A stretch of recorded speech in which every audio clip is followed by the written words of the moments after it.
Le chapitre remboursement d'emprunt fait partie du thème Outils mathématiques pour les BTS tertiaires. À la fin du chapitre, tout étudiant doit être en mesure de maîtriser le vocabulaire associé au contrat de prêt, d'établir le diagramme des flux d'une opération de prêt, de calculer une annuité ou une mensualité constante, de présenter et d'alimenter un tableau d'amortissement, de calculer le taux effectif global TAEG d'un contrat de prêt. Enchaînons avec la définition d'un emprunt indivis. Un emprunt indivis est un emprunt effectué auprès d'un unique prêteur, généralement une banque. Il y a donc au minimum 2 parties au contrat, mais il peut y avoir plusieurs co-emprunteurs comme dans la photographie présentée. Le vocabulaire courant est très diversifié, prêt, emprunt, voire crédit, en référence au crédit porté sur le compte bancaire de l'emprunteur. Abordons le vocabulaire associé au tableau d'amortissement. Dans un contrat de prêt, l'emprunteur s'engage à régler périodiquement les intérêts dus pour la période et le plus souvent à rembourser une partie du capital emprunté lors de chaque échéance. Donnons quelques définitions. L'amortissement du capital correspond à la part du capital remboursé à chaque période. L'annuité ou la mensualité comprend l'amortissement du capital et le montant des intérêts de la période, calculé sur le capital restant dû en début de période. Le tableau d'amortissement décrit l'évolution d'un emprunt indivis. Grand AJ désigne l'amortissement de la J-ème période. Grand IJ désigne l'intérêt de la J-ème période. Petit AJ désigne l'annuité de remboursement à la fin de la J-ème période. La relation entre ces trois variables a déjà été vue. Grand AJ plus grand IJ égale petit AJ, c'est-à-dire l'annuité est égale à l'amortissement plus l'intérêt pour une période donnée. CJ-1 désigne le capital restant dû en début de la J-ème période. Le capital en fin de période se détermine avec la relation CJ égale CJ-1 moins grand AJ, c'est-à-dire le capital de fin de période est égal au capital de début de période moins l'amortissement de la période. Étudions maintenant le tableau d'amortissement. Dans le tableau d'amortissement, chaque ligne correspond à une période et indique le capital restant dû en début de période, c'est-à-dire la dette en début de période, les intérêts dus, l'amortissement, l'annuité et enfin le capital restant dû en fin de période. Le tableau d'amortissement prend donc la forme suivante. Cette forme doit être connue par cœur avec l'intitulé des colonnes. En fonction de la durée du prêt et de la fréquence de remboursement, la durée du prêt comprend n périodes, ici n années puisque nous sommes sur des annuités. Le montant emprunté correspond à la dette en début d'opération, c'est-à-dire le capital restant dû en début de première année. Et la logique conduit à avoir remboursé l'intégralité du prêt en fin de dernière année. Le capital restant dû est alors nul.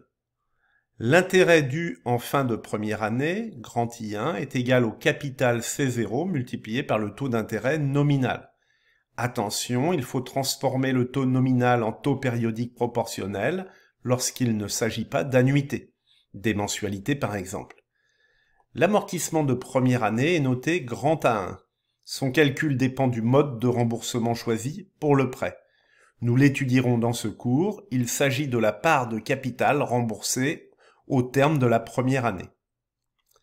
L'annuité de la première année est la somme de l'intérêt et de l'amortissement de la première année. Le capital restant dû en fin de première année est égal au capital restant dû en début de première année, moins l'amortissement de première année.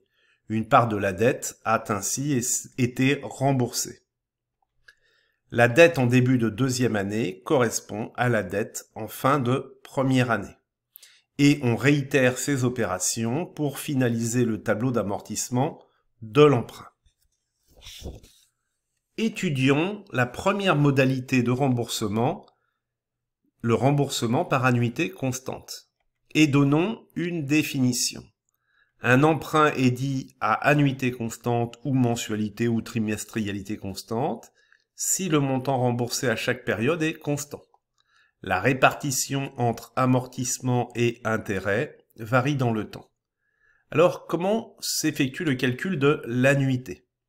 Présentons les variables. Grand E est le montant emprunté, petit i le taux d'intérêt annuel nominal, petit n la durée en année, petit a l'annuité, petit m la mensualité.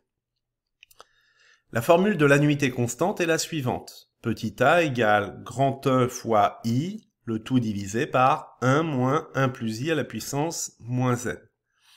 Et pour la mensualité constante, petit m égale grand E fois taux d'intérêt mensuel, divisé par 1 moins 1 plus taux d'intérêt mensuel, le tout à la puissance moins 12 fois z. On utilise le taux mensuel proportionnel au taux nominal et la durée est exprimée en mois. Comment s'effectue le calcul de l'amortissement?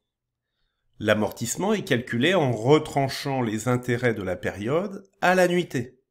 On a donc grand AJ égale petit a moins grand IJ.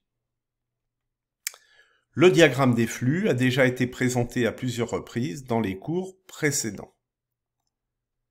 Prenons l'exemple du calcul de la mensualité associée à un emprunt de 200 000 €, remboursé par mensualité constante sur une durée de 15 ans, au taux nominal annuel de 0,84%.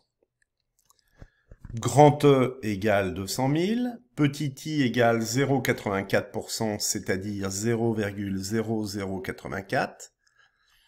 Petit n égale 15, il y a 180 périodes, puisque nous avons des mensualités. Et enfin, le taux d'intérêt mensuel, un taux proportionnel, I12, est égal à 0,0084 divisé par 12, c'est-à-dire 0,0007. Finalement, petit m égale 200 000 fois 0,0007 divisé par 1 moins 1,0007 à la puissance moins 180.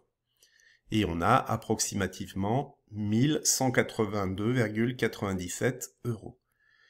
Comment utiliser les fonctions financières de la calculatrice HP?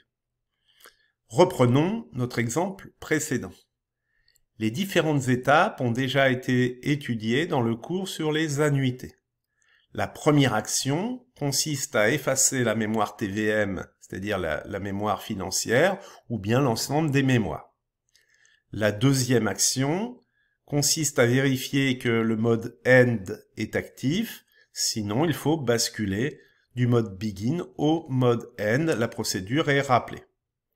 La troisième action consiste à saisir le nombre de remboursements par an, par défaut 12, la procédure est toutefois présentée. Quatrième action, on saisit le nombre de périodes, ici 180, résultat de 15 fois 12. Cinquième action, saisir le taux nominal annuel, 0,84 dans notre exemple. Sixième action, saisir le montant emprunté, 200 000 € dans notre cas. Septième action, saisir la valeur au terme. Elle est nulle dans notre cas, il n'y aura pas de flux complémentaire au dernier remboursement. Et enfin, on affiche la mensualité, dernière action, et l'affichage nous renvoie moins 1182,97 car c'est un décaissement. La mensualité est ainsi déterminée. Elle est de 1182,97 €. Par la suite, nous prendrons l'habitude de résumer la procédure dans le tableau présenté en surlignant en vert l'inconnu du problème. On retrouve toutes les fonctions financières de la calculatrice. Élaborons maintenant le tableau d'amortissement à partir d'un exemple.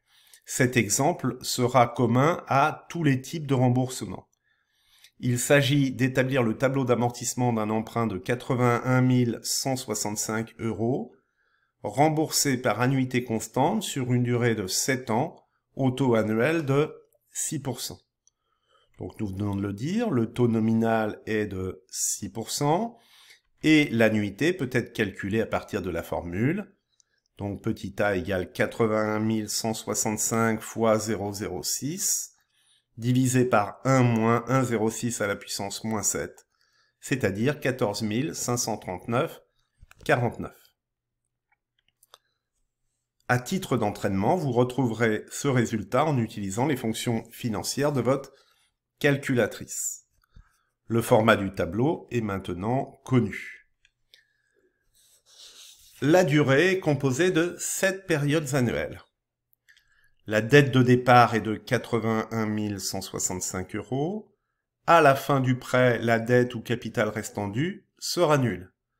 On peut reporter le montant de l'annuité constante dans toute la colonne. Le montant de l'intérêt de première période est égal à 81 165 fois 6%, c'est-à-dire 4 869,90. L'amortissement de première année est égal à l'annuité moins l'intérêt, c'est-à-dire 14 539,49 moins 4 869,90, c'est-à-dire 9 669,59. Le capital restant dû en fin de première année est égal au capital de début d'année moins l'amortissement. On a donc 81 165 moins 9 669,59 qui est égal à 71 495,41. On repart donc de cette dette en début de deuxième année. On poursuit avec la même méthodologie sur les lignes suivantes, à l'exception de la dernière. La dette de fin de sixième année est reportée en début de septième année. L'amortissement doit être égal au capital restant dû en début d'année pour éteindre définitivement la dette. L'intérêt est alors calculé comme la différence entre l'annuité et l'amortissement, à savoir 14 539,49 moins 13 716,50, c'est-à-dire 822,99. Cette démarche dérogatoire a pour objectif d'annuler la dette de première année. Il faut toutefois vérifier que 6% de 13 716,50 donne approximativement 822,99. C'est la valeur exacte dans notre exemple, mais cette situation est très rare. Il y a souvent un écart de quelques centimes. Enchaînons avec une nouvelle modalité de remboursement, le remboursement par amortissement constant. Par définition, un emprunt est dit à amortissement constant si la part du capital remboursé à chaque période est constante. Dans ce cas, le montant des intérêts diminue et l'annuité également. Comment se calcule l'amortissement ? Rappelons le nom des variables, grand E égale montant emprunté, petit i le taux d'intérêt annuel, petit n la durée en année, petit a l'annuité. Le montant de l'amortissement dans le cas de remboursement annuel est donc égal au montant emprunté divisé par le nombre d'années. Ici on a grand A égale amortissement égale grand E sur n. Comment se calcule l'annuité ? L'annuité est égale à l'amortissement plus les intérêts. On a donc petit aj égale grand A plus grand ij. Le diagramme des flux caractérise bien les amortissements constants et la dégressivité des annuités par la dégressivité de la dette et donc des intérêts. Enchaînons avec le tableau d'amortissement qui reprend le même exemple. On a toujours un taux nominal de 6%. L'amortissement constant est égal à 81 165 divisé par 7, c'est-à-dire 11 595 €. La forme du tableau d'amortissement est inchangée. Il y a 7 périodes annuelles. La dette initiale est de 81 165 €. La dette finale est nulle. L'amortissement est de 11 595 € sur toutes les périodes. L'intérêt de première année est égal à 81 165 fois 6%, c'est-à-dire 4 869,90. L'annuité de première année est égale à la somme de l'intérêt et de l'amortissement, soit 16 464,90. Le capital restant dû en fin de première année est égal au capital restant dû en début de première année, moins l'amortissement, c'est-à-dire 81 165, moins 11 595, c'est-à-dire 69 570 €. Cette dette de fin de première année est reportée en début de deuxième année. On réitère la démarche sur l'ensemble des périodes. Enchaînons avec la troisième modalité de remboursement, le remboursement in fine. Par définition, un emprunt est dit in fine si le capital est remboursé intégralement lors de la dernière échéance. Dans ce cas, le montant des intérêts est constant. Formulons deux remarques. L'annuité est égale au montant des intérêts, sauf pour la dernière échéance qui intègre également le montant du capital emprunté. Deuxième remarque, ce montage et souvent classique dans les opérations immobilières de rendement. Le diagramme des flux caractérise bien le remboursement intégral du capital emprunté au terme du contrat, ainsi que l'acquittement des intérêts constants chaque fin d'année. Reprenons une nouvelle fois notre exemple. Le taux d'intérêt annuel est de 6%, la structure du tableau est identique, toujours 7 périodes annuelles, toujours une dette initiale de 81 165 €, toujours une dette nulle au terme. L'amortissement du capital s'effectue intégralement en fin de 7e année. La dette est constante, 81 165 € sur toute la durée. L'intérêt annuel est constant, égal à 4 869,90 €. L'annuité s'en déduit immédiatement. Étudions enfin la notion de taux annuel effectif global, TAEG, l'indicateur pertinent pour comparer financièrement deux prêts de même montant. Et commençons par la définition. Le taux annuel effectif global, TAEG, appelé jusqu'en 2016 taux effectif global, TEG, est le taux qui prend en compte la totalité des frais occasionnés par la souscription d'un prêt, à savoir les intérêts bancaires, les frais de dossier, les frais payés ou dus à des intermédiaires intervenus dans l'octroi du prêt, des courtiers par exemple, le coût de l'assurance emprunteur, les frais de garantie, les frais d'évaluation du bien immobilier, ainsi que tous les autres frais qui vous sont imposés pour l'obtention du crédit. Une remarque importante, le TAEG permet de comparer plusieurs offres de prêt en fonction de leur coût total, à la condition que le montant emprunté soit le même, car le TAEG est exprimé en pourcentage annuel de la somme empruntée. Attention à l'affichage d'un taux nominal compétitif qui serait balayé par des frais et un coût d'assurance plus important. Prenons l'exemple d'un particulier qui emprunte un capital de 100 000 € sur une durée de 10 ans au taux nominal de 0,72%. L'emprunt est remboursé par mensualité constante, les frais de dossier sont de 750 € et la prime d'assurance emprunteur est de 15 € par mois. Posons-nous 3 questions. Tout d'abord, quel est le montant de la mensualité? Quel est le diagramme des flux de l'opération, corrigé des coûts supplémentaires aux intérêts? Quel est le TAEG de ce prêt? Commençons par le calcul du montant de la mensualité avec les fonctions financières de la calculatrice HP. Après vidage de la mémoire, il convient de conduire la procédure habituelle. L'inconnu correspond à la mensualité constante. Les mensualités sont à terme échu. Il y a 12 mensualités par an.